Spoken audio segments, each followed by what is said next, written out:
The views and opinions expressed in this podcast by the host and or the guest do not necessarily reflect the views of the host and or Paranormal Buzz Radio and or its sponsors. Use of any material produced by Paranormal Buzz Radio without express written consent is prohibited. Paranormal Buzz Radio will not be held responsible for you holding your knees, crying, and rocking in a corner in a puddle of your own urine, or being beheaded by a group of children in a cornfield. In fact, if you come across a group of children in a cornfield, we promise to make fun of you as you run away screaming in terror. Listener discretion is advised.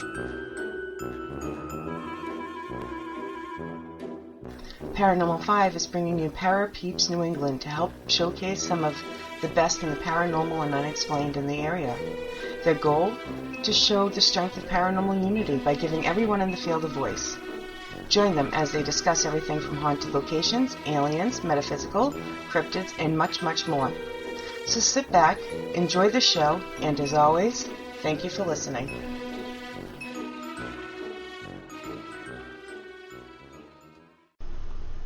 Good evening, everybody, and welcome back. This is season number 2, if you can believe that, of New England Para Peeps. Again, my name is Rich. I'm Missy. And we are of Paranormal 5, a Maine-based paranormal family. First of all, just want to thank everybody who came back. We took a month off to kind of get prepared for season 2. A couple of things that will be different this time around. We're actually going to be releasing 2 episodes a month instead of just the 1 episode, so we're excited for that. We're still going to be looking to interview a bunch of people local that are here in the field, as well as this season we're going to talk some of our own stories and share some stuff from us to you as well. So we are super excited tonight to have with us Luke Jackson of Maine Paranormal Society. So without further ado, Luke, how are you tonight, sir? I'm well. What's up, paranormal people?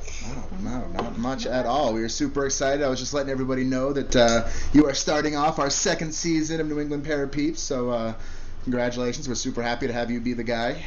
Yeah. No pressure, right? No pressure at all. Don't screw it up or nothing. That's okay. This is very, like I said, we talked about the 1.8 million. They won't be dissatisfied with you. So Luke, what we want to do, and like what we do with everybody, kind of the typical jumpstart question. If you don't mind, could you please kind of introduce yourself and let us know what it is that got you into the paranormal field, and what got you going on all this? What set you on this path? Yeah, so I am the team lead for Maine Paranormal Society, and I've been with Maine Paranormal Society and been doing this now since 2009. And it's been an amazing adventure. What got me really into being curious about the paranormal is, having some experience. I think for a lot of people, it's having an experience at some point in their lifetime. Mine happened early on in my lifetime. So when I was a kid, and then when I was in high school and in college. So. Okay, so different periods throughout your life. Different periods of my life, yeah. And I think the one that sticks with me the most was when I was in college, and then we came back to we were spending the holidays at my grandparents' house in Freiburg, Maine, which is very old.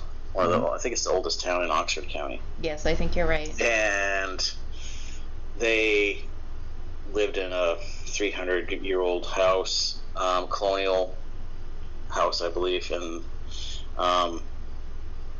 anyway, so there's the interesting thing about it is there's an underground railroad tunnel that goes from the basement under the main street of Freiburg to where the post office is there, and that I guess at one point where the post office was used to be some type of tavern back a long time ago. Mm-hmm. And so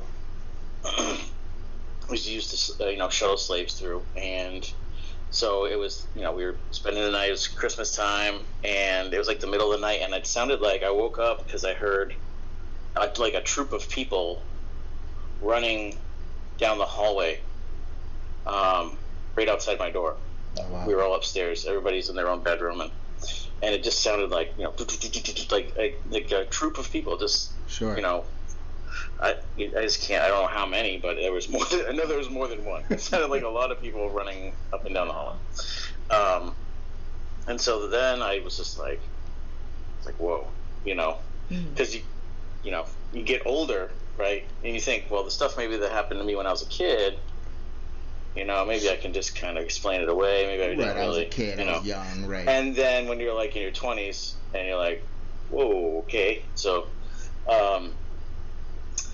I slept on the couch downstairs the rest of the night, and I just kind of, and then when I woke up, then my sister was on the other couch, and I was like, did you hear something too, like last night? She's like, oh yeah, so. So shared experience, that's awesome.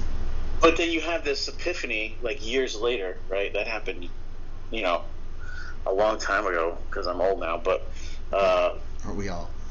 Then I'm thinking to myself, what time of night would you have shuttled slaves out of your house, right? Should have been in the middle of the night. Mm-hmm. So. Very hastily. Very hastily, and maybe it's just an imprint of that, and maybe I think there was a fire there at one point too, a long time ago, so it could be something to do with that, maybe, people running out from the fire. I think some people did lose their life in that, so, yeah, and it's like right up the street from the Admiral Perry House, which is another place right there in Freiburg. We love the Admiral Perry House. Yes. Yeah. Indeed. So it's a cool spot, and but ever since you get that experience, and then you work, you try to figure out what you want to do, and if you actually want to pursue. Sure. Kind of work backwards. Working in the paranormal field and trying to help people and trying to help yourself, and that's kind of how it all got started. So at the time of that experience, though, had you gotten onto any kind of were you already interested in the paranormal? I mean, was that just the eye-opening experience, or were you already somewhat into it at that point? Oh, I mean, as a kid, yeah, for sure. Yeah, for sure. As a kid, I was like, I loved Ghostbusters, and I'm a child of the 80s, right? So I loved real Ghostbusters. I loved Ghostbuster movies. Nice. I loved anything to do with cryptids, paranormal, Bigfoot, Loch Ness Monster. If it had anything to do like that, sure, I was all about it. Awesome. And then, just having some experiences when I was a little younger, and not really knowing, was that real or not? And then, like I said, you kind of have more as you're growing up, and then you kind of like, okay, like this is real, and then once you have, and then all the other things that have happened to me through the last 12, whatever, how many years it's been with MPS, it's been, it's been crazy, right? So awesome. So from this experience that happened, what kind of led you to be like, okay, I'm gonna start diving into I want to investigate, I want to figure what kind of took on that role? I think on my junior year of college, I went on a study abroad, and we were based out of Oxford, England, but then we got to travel on some long weekends that we had. We were there for a month, and on my trip to Scotland, because I wanted, I'm Scottish, I'm part Scottish, and I wanted to check out Loch Ness, so I did that, and that was pretty cool. And then when we got to Edinburgh, I did one of the ghost tours there. It was the most haunted ghost tour, because obviously in Edinburgh they have the vaults, right, that they unearthed under the city, which body snatchers would take bodies down there. They also had shops and stuff down there, cobblers, and all different types of working people were down in these vaults as well. And they were leading us through the tour, and they were talking about different entities that people might have experienced down there at one time or another, and then some of the stories of people that had perished down there. And I remember we were in this one room, and and it's it's kind of dimly lit around the corners and stuff, and I saw motion out of the corner in this little dark corner, and it was like a little shadow person poke their head out. I could see head and shoulders, and then it just went back in. Wow. It was just the craziest thing I'd ever seen, and I was really looking at everybody, we were in a group of people, and I'm like, what just happened? Did you guys see that? You know, and I think one other person kind of saw the motion, but I saw it full on, and kind of retreated back into this corner, and then it was just gone, and then I was just like, okay, you know, type of deal. So, you know, and there's another place in that when I was in college, I was still interested in it, so I'd always try to find something to do. You know, there was another town outside of where I was at, about a 45 minute drive. It was called Anson, Texas, and they're famous for the Anson lights. Okay. So what you're supposed to, there's like a story of like this woman who's been searching for her kids, and if you drive down this dirt road, and there's like I think it's like a cornfield and a graveyard, and it's kind of in between, and you turn your car around, you flash your lights 3 times, and you turn off your car lights, and you wait. These ghostly lights appear, and they start coming down the road towards you. And it's supposed to be like her lantern light that she was searching for the kids. I mean, it's kind of a familiar story. You kind of hear this on, you know, some other tales, right? Yeah, I've heard of it like on railroad tracks and stuff like that. Yeah. Right. I mean, they all kind of take on their own. Sorry, go ahead. But I swear to God, like it happened. Like you flick, you know, and I was just trying to figure it out because you're sitting there in pitch dark. You flash your lights. Like I had a couple other people with me. We're just sitting there waiting. Yeah. And then this dim light appears, like in the middle of the road, like hundreds of feet away, and then it's coming closer to you. And so you're just sitting there and you're like, what is this? Like, what? You know what I mean? Like, is it traffic? Like way far on the horizon, right? And it's running a certain way, and it kind of, you know, I was just trying to run everything through my head. Is it somebody with a flashlight? Like, I just like to mess with people because everybody comes out here. So then I just was like, all right, whatever. So I just turn my lights on. I just start gunning it towards it because I was like, I gotta figure this out. I like this. Yeah. And then it just disappeared. There's nothing there. There's like no person. You know, if it was a person, I would have seen him with my headlights. Right. Yeah. Right. So, well, that's got to be. It was really weird. It's got to be an intense experience because I'm sure there's a part of you that goes like, okay, this is local lore. This is, you know, let's just go. You know, you're going there just to kind of make fun and poke fun at it, and then all of a sudden you're like, oh crap, I just got the exact response. Like, I got to figure this out. We were just going there to scare ourselves. You know? Yeah. And you know, and then we were all like, okay, I think it's time to go. Like once we got back to the edge of the road, and then there were some more people coming in to do the same thing. We were just like, yep. Peace out, you know, and it wasn't their headlights coming in. Like this was like as soon as we got to the end of the road and we were turning out, then like more people were turning in. So, but yeah, you can look it up. Like if you Google Anson lights, it'll come up. You can read like a whole bunch of stuff about it. But it's pretty cool. No, that is very interesting. So tell us. You had mentioned that you know earlier that you are the lead for Maine Paranormal Society. So tell us a little bit about Maine Paranormal Society and how did you get involved with the group?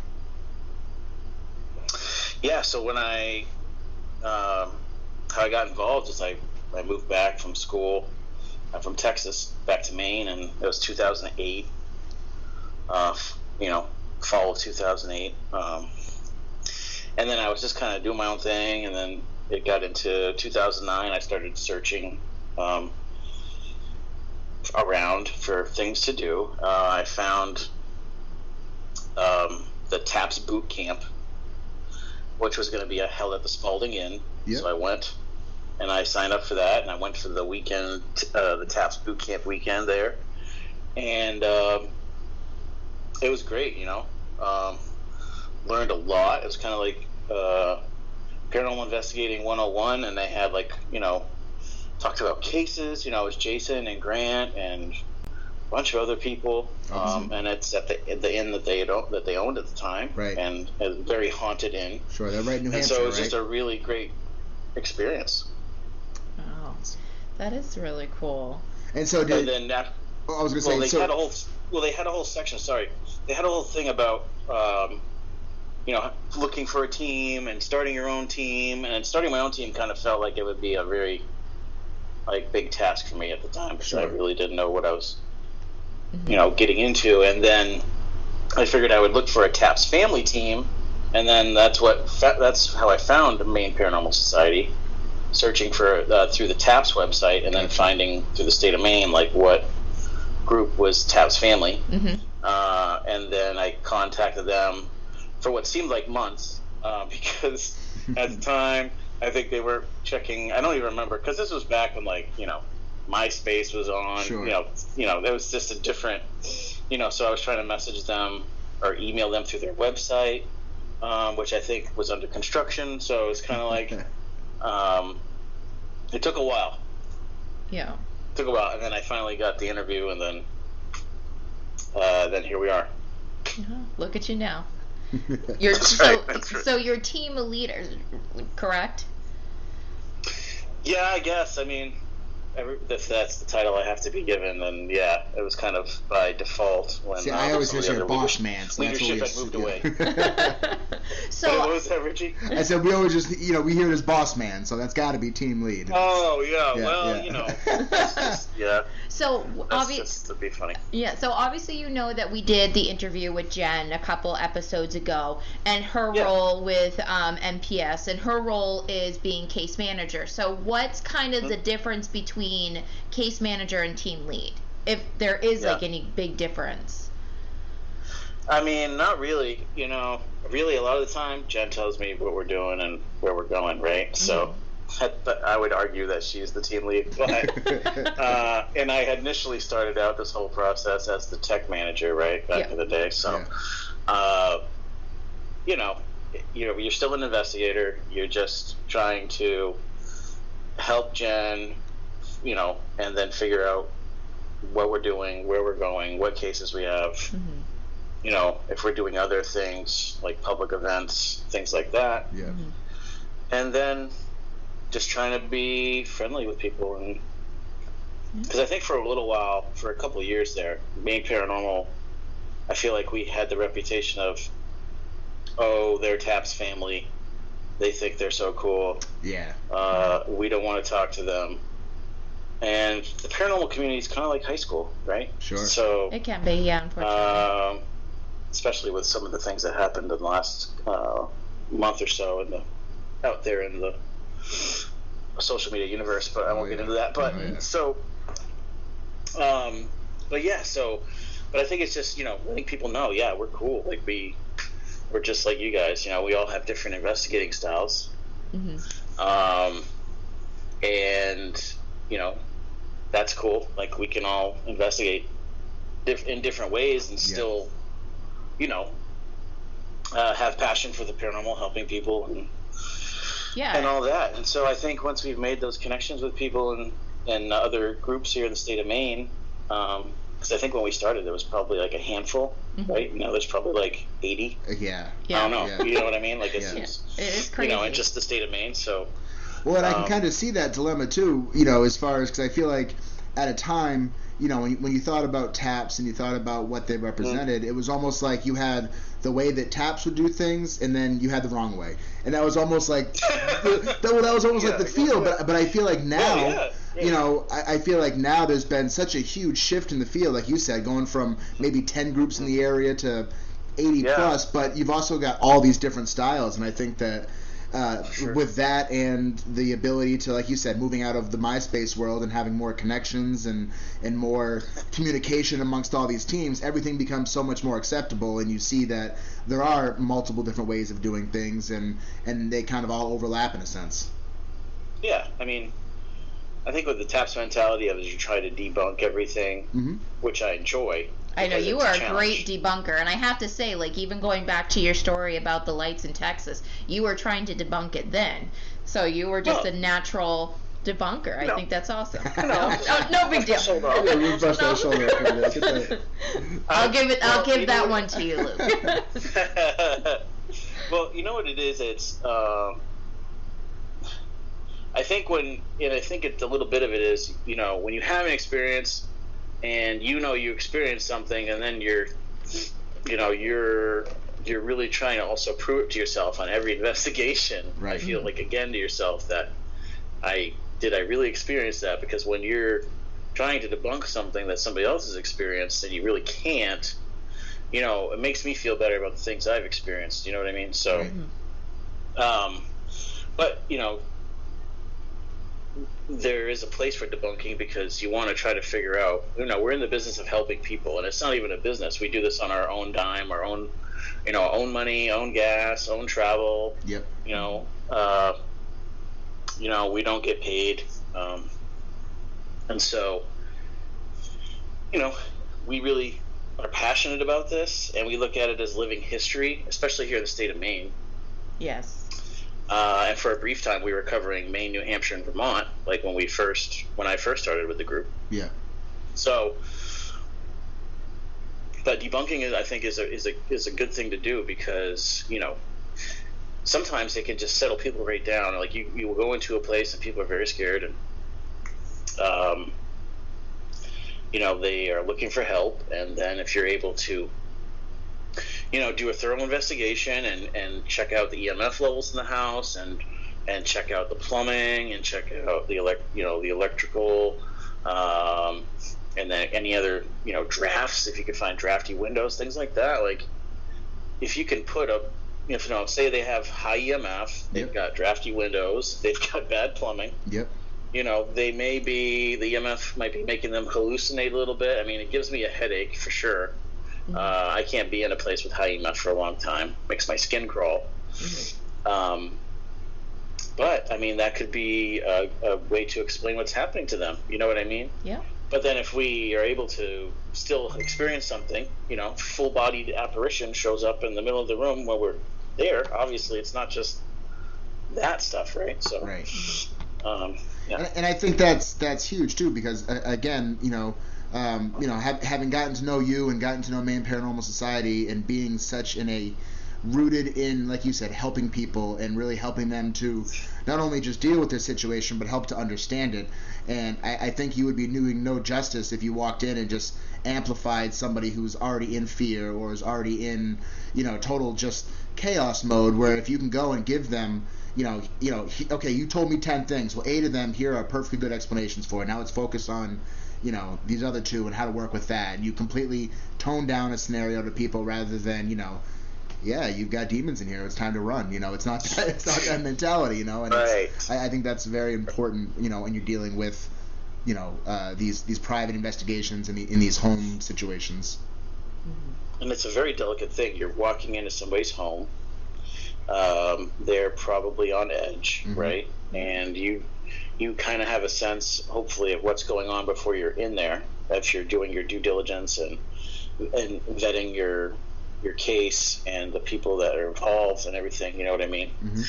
So you always want to try to find out. You have to ask some personal questions. Some people will answer, some people won't. About mental health and medications, and you try to get the whole picture. Right. And you try to know what you're getting into, because it is a delicate situation.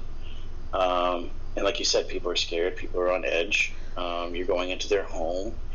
You want to try to be helpful. You want to try to help them as best you can. Some people you can't help. Right. Some people, it's just they have it set in their mind that they have a level 3 demon in their house, and and who else really what's going on. But we've done cases like that where we didn't find anything. Right. The house sounded like Hell House, right? And then we get there, we do a thorough investigation, and nothing happened. This was a place that all the kitchen cupboard doors were supposed to be swinging open and closed, and the basement door was supposed to be banged on every 10 minutes, pounded on, and it's just, but like I said, we're there maybe one night, sometimes 2, depending on where we're going and how long, if it's a weekend case, and most of our cases are on the weekends, but it's just a snapshot. So just because we don't catch something doesn't necessarily mean nothing's going on. Right. You have that happen too, where people are kind of let down. And then you have to explain to them that it's like, with TV or what you see on TV, even with ghost hunters or what have you, they're there for like a week at a time, and then everything is compiled into a 1-hour episode, right? Exactly. So You know what I mean? So, but once you kind of go through it with people and you make them comfortable with it, and say you do get an EVP of a relative, and they thought they had a demon in their house, it really kind of like puts them at ease. Mm-hmm. If you get an EVP of like their grandfather, you know what I mean, or their great grandfather, when they thought it was something scary. Absolutely. And So do you think that like how TV portrays like paranormal investigating, like do you agree with like how they do it on TV and how like people are? Yeah. Yeah. I think there's I think there's certain. I mean, I'm biased, right? So, I think there's certain shows that I think have a better way of portraying it. I think when Ghost Hunters first came on, back in like, what was it, 2000? Was it 2001 or 6? I think it was 2004 or 2006 or 2005 or something like that. You know more than I do. I bet 2004. Excuse me. You got to see like a team for the first time. I think everybody was like, wow, like people actually do this, but they're organized and they're not like crazy, and they're not, they're not just going in there and, pumping people up and getting them all scared and stuff. It was kind of just a methodical going in. They normalized it. Everybody, they normalized it, and it was just it was the coolest thing. And I think, it's just for shock value. I think, every other show after that has been like a clone of Ghost Hunters, adds more fear and shock, and everything is scary into it just for ratings, sure. Right? They add entertainment to it. Yeah, but I think there's some that are doing it to show. Like there's some newer ones I think are cool, where you're just there, like ones where they're staying at a location overnight and they're just trying to expose themselves to see if they can handle being there. Yep. Which is an interesting experiment, which I kind of enjoy that.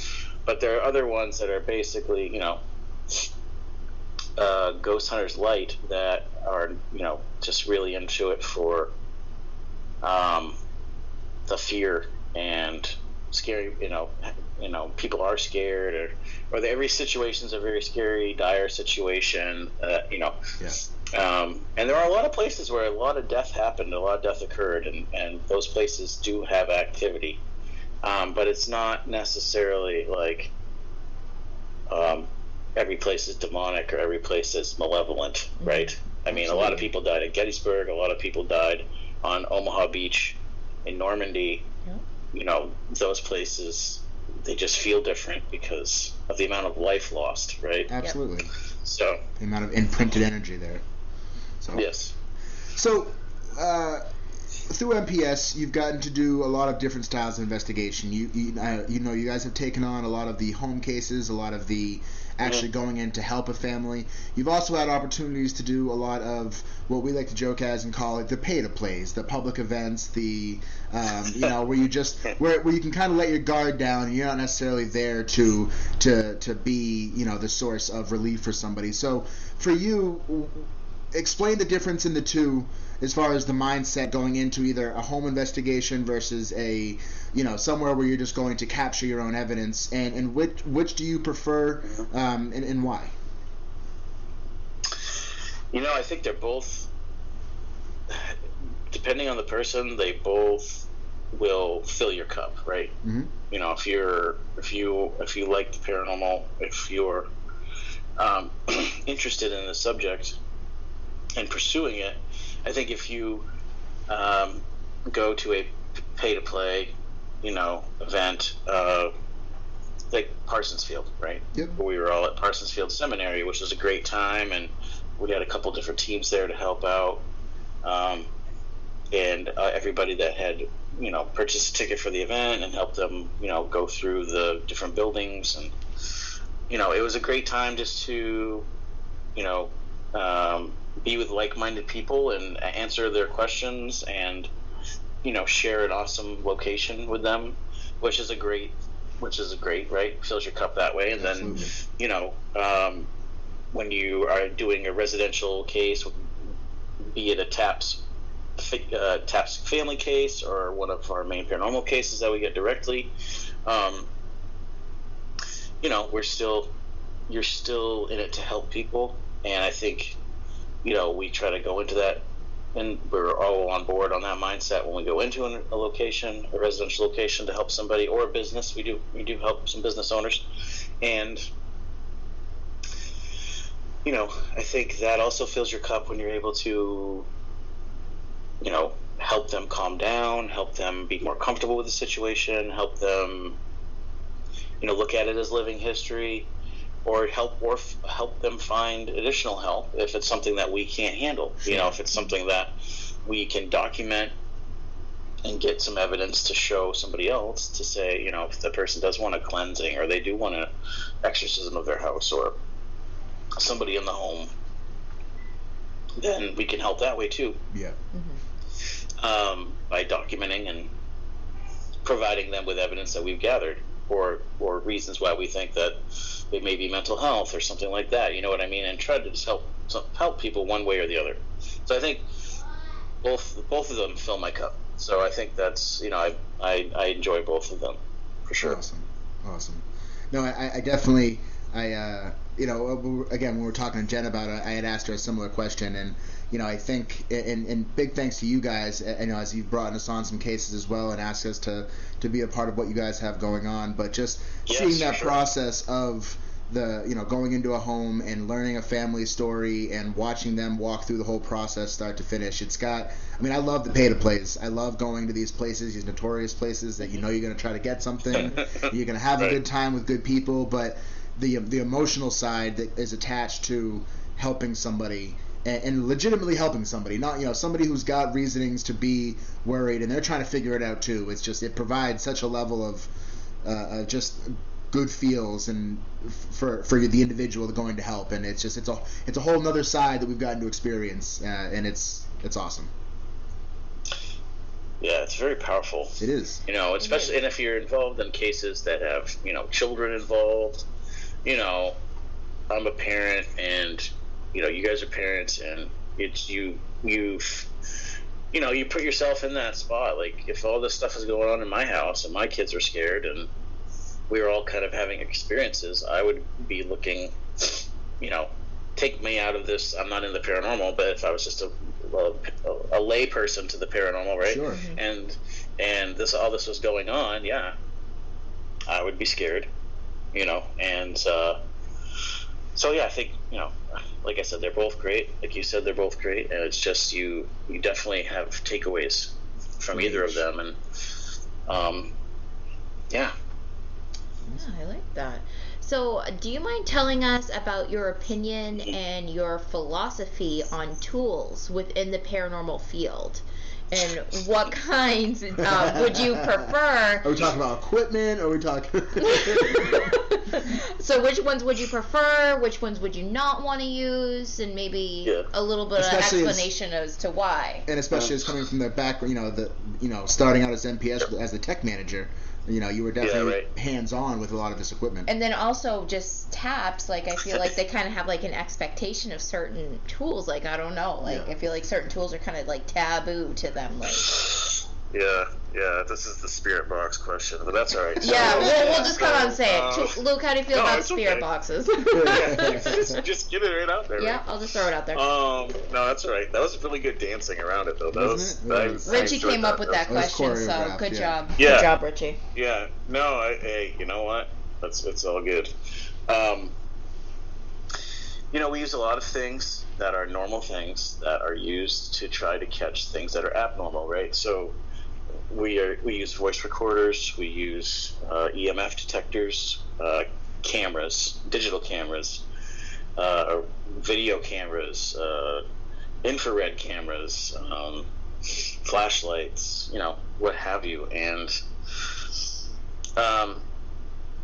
when I first started out, I had a camera, I had an EMF detector, and I had a flashlight. That was kind of what I had.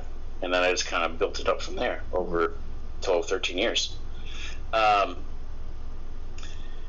And I like, for me, I like having just, if I get an EVP on my recorder, I feel like that's like the best evidence, right? I mean, most of the evidence, I would say 90% of the evidence we get, 90, maybe higher than that, is all audio, right? Yeah. Very little video evidence is ever really captured. And if it is, it's like once in a lifetime moments, Sure. which may all be compiled on one of these shows here. I think there's a show that shows everybody's captured, footage, which is cool.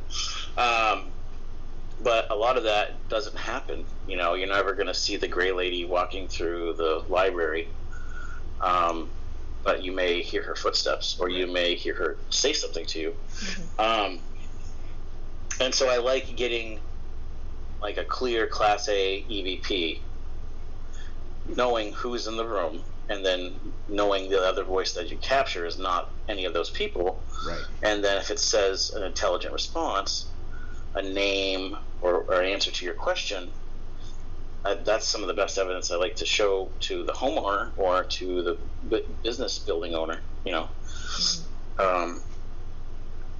and then personal experiences, I feel like, we know our bodies, we know how we feel. I feel like that's a great tool, which is, the tool a lot of people have used for hundreds of years, right? Absolutely. And you kind of know when you walk into a place it feels funky. And whatever that is, if it's just our fight or flight mechanism kicking in, or if that's just some people are more in tune to energies, I believe in that. So, but when it comes to certain things, there's certain tools, and there's always new gear coming out every month, every couple months, or right? new variations of old gear. Variations of gear. And I think the Spirit Box, has had many different incarnations, right? Sure. Over time. I think it was Edison created the first Spirit radio, and then was it Frank? The Frank's box, yes. Was it Sumption? Created the Frank's box, which he had, I think, if I remember right, had made to communicate with ETs, right? Yes. And then I believe it was Gary Golka that created the SB7, which kind of started the whole Hack Radio Shack radio thing after that. Yeah. The Hack Shack. Because I think, Radio Shack used to sell these radios, and instead of paying a lot of money, people would buy the radio from Radio Shack and then follow instructions how to create it so that it would keep looping. Yeah. Solder it yourself, and then you have a Spirit Box, right? Yeah. And I think with Gary, I think with the passing of his daughter, he wanted to, I think if I remember the story right, he wanted to make something to communicate with her because they were having experiences, and he came up with the SB7. Which is, a Spirit Box is just constantly going to be changing radio stations and do that, that white noise. Yeah. Now, I will say I've been in the room where there have been some interesting things that come through it, right? Over multiple channel sweeps. But I have to say, most of the stuff I hear coming through that is just radio jarble, right? And I can't believe that spirits are using radio jarble to talk to us. It's just this doesn't work in my brain. Maybe I'm wrong, but if I hear maybe the same voice, a clear voice, which I've heard one time over multiple sweeps, saying things that you can clearly hear, then that's interesting. Right. Am I still going to say it's spirit communication? I don't know. It's just kind of like the Ouija board thing, right? Right. There's just certain things I don't mess with. Anytime you're inviting something in, if a Spirit Box is essentially electronic Ouija board to me, you know what I'm saying? Sure. So essentially you're inviting something through. You don't know what you're inviting through. So I think there's a little bit of danger there, and I think it can be kind of reckless. And I don't think they should be used on residential cases. You know what I mean? I think that's just always been a hard line I've drawn. Mm-hmm. I don't want to try to say if they do work, if this is the spirit communication radio of the future. Why would you want to, bring something, maybe open something up into somebody's house? You know what I mean? Because then you're leaving. So, right. Yeah. Yeah. And then you were leaving afterwards, right? So it's like, all right, peace out. So, but I think there's a lot of contamination with them, and I think anything that like an Ovilus, like those talking devices, I think it's an interesting idea. I'm just trying to figure out, like, there's a word bank. It's reading the energy in the room, and it's just shooting out a word. Yeah. Like that's always my kind of like my thought on those things. The Ovilus is a spirit box. It's imagine if I came into a room to you and I had a device and I said, Luke, I need you to communicate with me through this device. You would look at me like, how? Like why is it that once you pass over, you all of a sudden have the knowledge on how to manipulate this object into doing what you want it to do when you wouldn't be able to do that on this side, Yeah, no, that's a great point. And like, yeah, I'm, if I haven't crossed over, I'm just a living spirit, and yes, now I know how to manipulate radio waves. That's just my superpower now. Yeah. But that's just me being facetious. Sure. But I just, it's not my jam. Like, people have their jam. Spirit boxes aren't my jam, but I think that's well known with most of my friends in the paranormal community, and they like to make fun of me about it. Because a lot of people like to use them, and they're cool for events. People like to. Well, I think what's funny about they're seen on TV and everything like that, and they're popular. And I think I think like Ghost Adventures uses them all the time, right? Sure. They're always using some type of brand new ITC device, and they're trying to. But they all seem to be like a different version of the same thing, right? And I can understand. I can see what they're trying to do. It's hard for me to.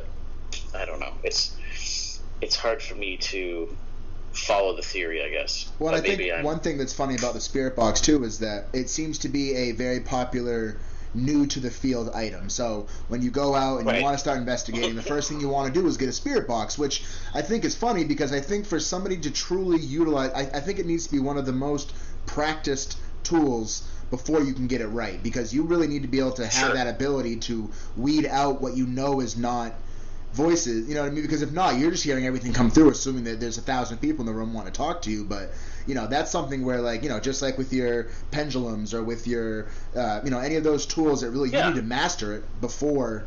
But it's just funny that it's such an introductory tool to so many people, when I really feel that it takes some of the most work if you're going to live and die by the spirit box, so to speak. Exactly. I think there are some people that I've worked with before, and a couple people that were members of MPS in the past, John Huntington and Corey Heinsohn, and they are both pro spirit box, and they can do they can get some crazy responses to come through those things. Sure. But they use them all the time. Right. You know what I mean? Right. Like they are well versed in their craft. And I think, I don't know. It's just there's certain words that come through the radio, right? And you're like, they could say a name, and it's just a blurb of the name, but somebody on an actual radio station said it. It's just coming through at the exact moment you might have asked a question. You know what I mean? So I like to believe that it is, but for me, like, it's just too much of a risk. I mean, we're already dealing with a pseudoscience to begin with, right? Right. And so I think trying to get as much, clear evidence as we can, like EVPs or catching stuff on video or getting energy spikes and documenting. I can't even talk. And then writing them down in your notebook. You know what I mean? When the EMF level is 300 and your EMF detector's blanking out in somebody's kitchen, then you can say, well, you got some electrical problems. Exactly. But no, there's different tools of trade. I love laser grids. I love, anything where you can capture motion. Motion lights. Stuff that we use on a daily basis on our house. Yeah. Like motion censored lights that you can set up and in a house, so if they go off, you're like, oh, something's moving in there. Exactly.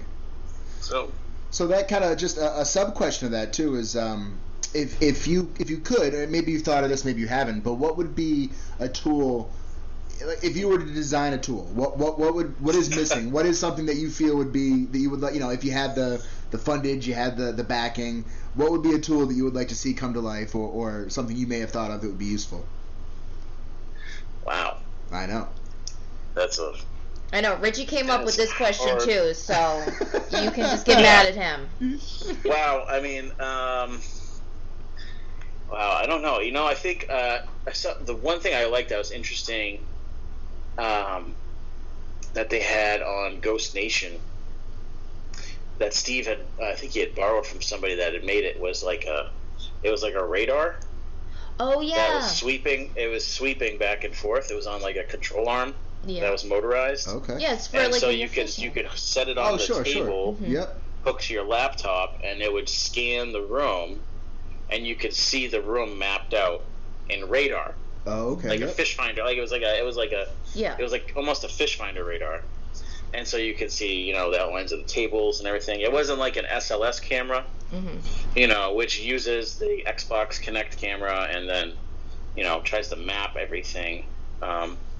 Which is another thing that's cool, but I feel like kind of like the Spirit Box, you get a lot of false hits, right? Because sure, it could show a stick figure on the fan across the room, or the lamp post, or something like that. So, and I think you can also accidentally scan your reflection, right? If you're close to a shiny surface with those too. Yeah. So, but I just thought the radar thing was cool, and that way if there was. You could kind of play with that theory of if spirits do have some type of mass when they've in the room, then you may be able to map that. If something starts getting closer and closer and closer on the radar, you could say we either need a bigger boat or it's there's a spirit. So I think that's cool. I think maybe coming up with something like that. I mean, ultimately, you'd love to make a real proton pack, right? I think that would be cool. Some type of containment system. The rights would make us rich beyond our wildest dreams. Absolutely. So gosh, absolutely. Well, if you ever come up with it, just remember the little people, okay? I'm just quoting Ghostbusters because I've watched it 1,000 times. Well, it's okay. I think all of us paranormal investigators have probably watched Ghostbusters a little bit too much. But is there ever too much? Right. But no, I think that tool is extremely interesting, and I remember watching that episode, and I think that they used it at another one too, and I'm just like, oh my gosh, like this is like things you wouldn't even thought of. Yeah, exactly. Like my mind was blown, and I'm just like, I totally get this. Well, I think, and Luke, you said it best: using everyday things to capture, or using ordinary things to capture unordinary things. Like that's. Things you just wouldn't think of that have a very viable purpose. I mean, I'll simplify that. Look at the cat ball.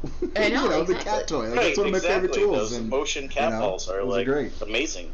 Yeah. And they're, you can get them, and they're not very expensive, and you can set out multiple cat balls, and then once they're set, if something touches them, they go off, and you can see that when you're in the dark because they light up all different colors, right? Yeah. I think I get more excited about my cat balls going off than anything. Than anything else, yeah. Right. Yeah. What a world we live in, right? Oh, I know. What a time to be alive. I know. Well, it's a great time to be a paranormal investigator. That's right. So, Luke, we know a little fun fact about you. And I think that some people that know you personally know this little fun fact, that you actually filmed a trailer for a television show. Do you mind telling us a little bit about that? Yeah, it was a pilot episode. Pilot, not a trailer. Shot. Yeah, no, it was a pilot for a show for Travel Channel, which seems to be like the Paranormal Network now. But I'm surprised they haven't changed it yet. But it's cool. I think they do that because really they're traveling all across the United States to these places, and it's kind of showing these towns in Illinois or Iowa or Pennsylvania or wherever that people probably wouldn't go unless you live there. Wow, there are these giant, majestic, older Gothic structures that have a lot of activity that and now because I think there's paranormal tourism has really come up, right? I think people are seeking that stuff out, so they're going to these places, which is bringing people to these towns that they they obviously would like people to come to, right? So, Yeah. But that aside, yeah, I got to do this a couple of years ago, and it was an experience. You know, it was you got to kind of see what it's like with all the production people and what it takes to put something like that together on a location that's kind of hardcore. And so we were at Pennhurst State School. And if you've ever seen the Suffer the Little Children documentary, or ever seen any kind of, Pennhurst has been on a number of paranormal shows. Sure. Just about every. A lot of bad things happened there, and to people that really couldn't protect themselves, and there were a number of people that died there and that were killed, and so.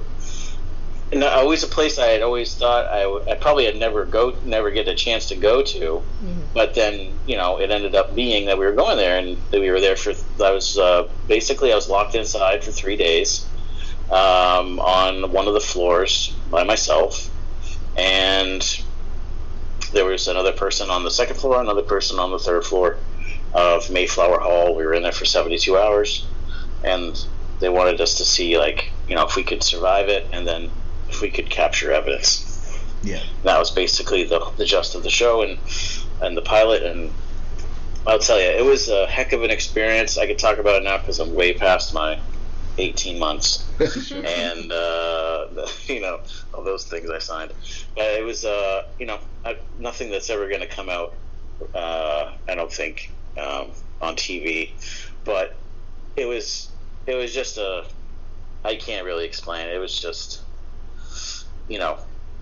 especially being locked in a place like that for 3 days, it's kind of just, I was trying to explain it to somebody, and it's, you kind of get flashbacks, and you're like, you feel the feels you felt, like you feel, you take yourself from being back in that to, situation. just walking around during the daytime when we're not shooting as much, and I'm just, trying to keep myself warm and just to walk around and not go crazy. And I feel like a patient myself when I'm there. You know what I mean?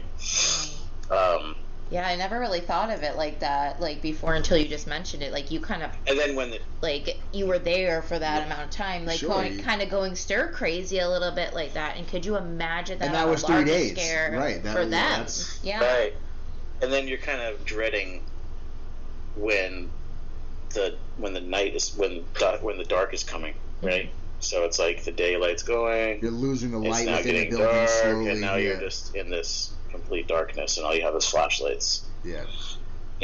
And your cameras. So it's just, it really, it's a pucker point right there. Yeah, you know what absolutely. I mean? It really got bad, and in certain times of the day, it was more, you could hear moans and groans, and you could hear disembodied voices.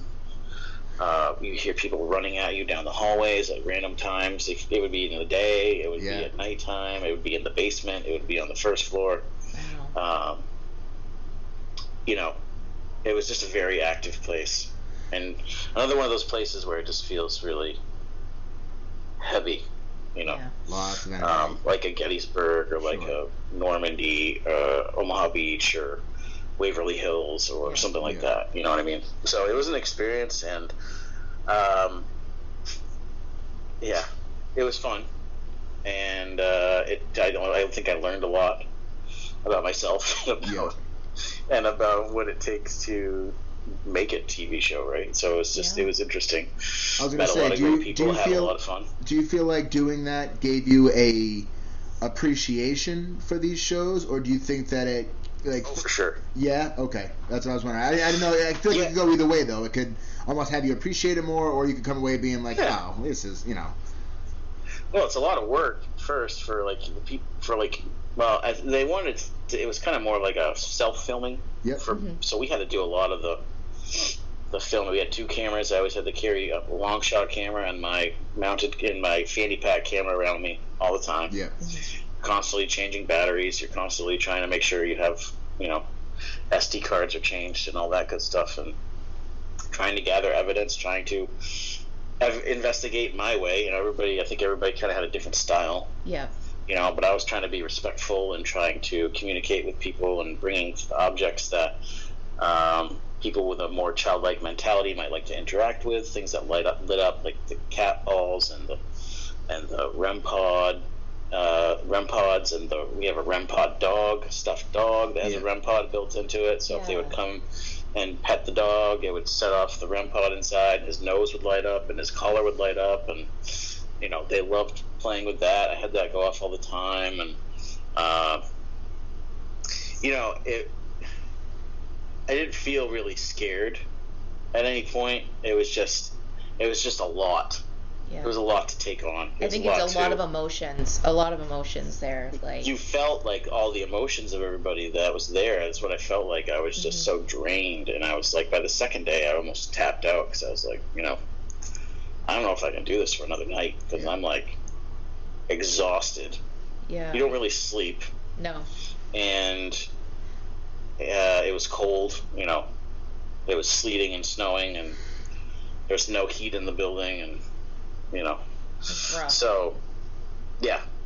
But I won't say I wouldn't do it again. I would rather, and it was just be by myself. I would rather do something where, like, my team could be together and we could show like how we are on a regular investigation, and we take things seriously, and then we can also cut jokes sometimes and interact, because but like I said, it was cool. It was scary. And yeah. Well, thanks for sharing that. That was cool. So I'm just going to quickly just throw it out there probably for like our last fun question, just because I know you're kind of big. Well, like you said at the beginning of the podcast, kind of introducing yourself. But how like you're into like Bigfoot, cryptid, ET, and everything like that. So do you feel like there is some type of connection between all three? Or do you think that they're all separate? No, I think they all, for me, I think they all stay in their lane. Okay. I think we just live in a giant universe, right? Mm-hmm. And a giant world. And I think, 70% of the ocean hasn't even been explored yet. Yeah. I think there's probably things down there we don't even know. Probably that we don't want to know either. Sure. Probably giant monsters down there, like kaiju or something, right? Yeah. The deeper you go, the uglier it gets. Yeah, right. No, but I think I kind of understand like how people are trying to piece things together. But I think when you're dealing with the supernatural, I think I don't know, logically in my mind, I think I see Bigfoot as a flesh and blood great ape, right? It's just super smart and is like the ninja of the woods. Mm-hmm. I don't believe they can become invisible, and I don't believe that they can teleport or they're an ET. But I just my theory in talking with people, like when Jeff Meldrum was here at the cryptozoology conference in Portland, got to talk to him for like an hour, and like him, I think it's just a great ape. That's how it's still around and why it hasn't been discovered. I think it's just super intelligent, and I think I agree that there's been so many sightings, over decades of time, probably hundreds of years, that those people are seeing something, right? Same thing with UFOs. I feel like, obviously, with the disclosure thing that's happening right now, it's kind of weirding me out because, ETs, and they kind of scare me more than ghosts. So, but people are seeing something. Fighter pilots are seeing something, and they're talking about it now, and it's kind of getting weird. Getting very X-Files out there right now. So I think, the truth is out there, right? So absolutely.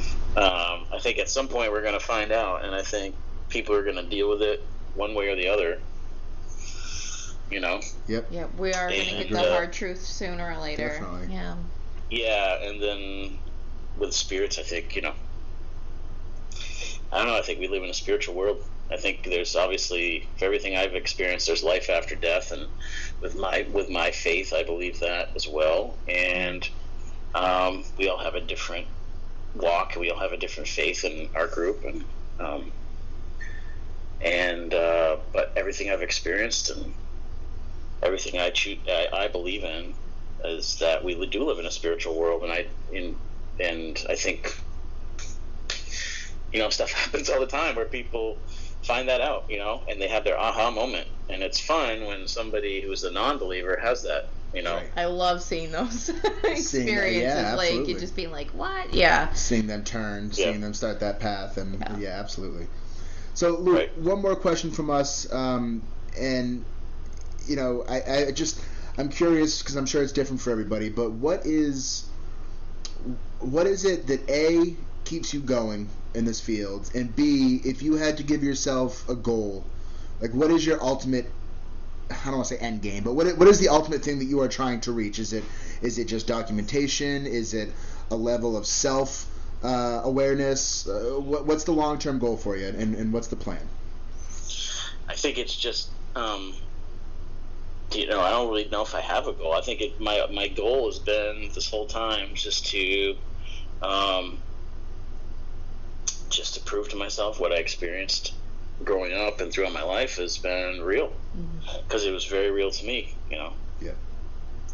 And I think we're all on that journey. Like I said, everybody got into this for one reason or the other, and I think we're all just trying to figure that out. Yeah. And I don't really know if I have an end game. I think even Thanos really didn't have an end game, but what else? Shameless comic nerd plug. No, but what I don't know if I'll ever stop. I'll probably stop when I've moved on myself. Sure. And then maybe somebody will chat with me sometime. Right. Yeah, I'll catch you with head up to the pearly gates. I'll catch you with the spirit box. That's the only way you. Could you imagine? That's the only way you can communicate once you pass over. I don't know. Let's see. Oh, man. Might be a while. Well, Luke, we super appreciate you taking some time to get with us. Thank you on so many levels for this, for bringing us aboard and letting us be a part of what you guys do, and we're super grateful for you, your team, and all the help you've provided us with things. So we just thank you so much for hanging out with us and getting to share some of your story. I appreciate you guys having me, and it's been fun chatting, and hopefully this hasn't taken down the listenership. Oh my gosh! No, not at all. Already.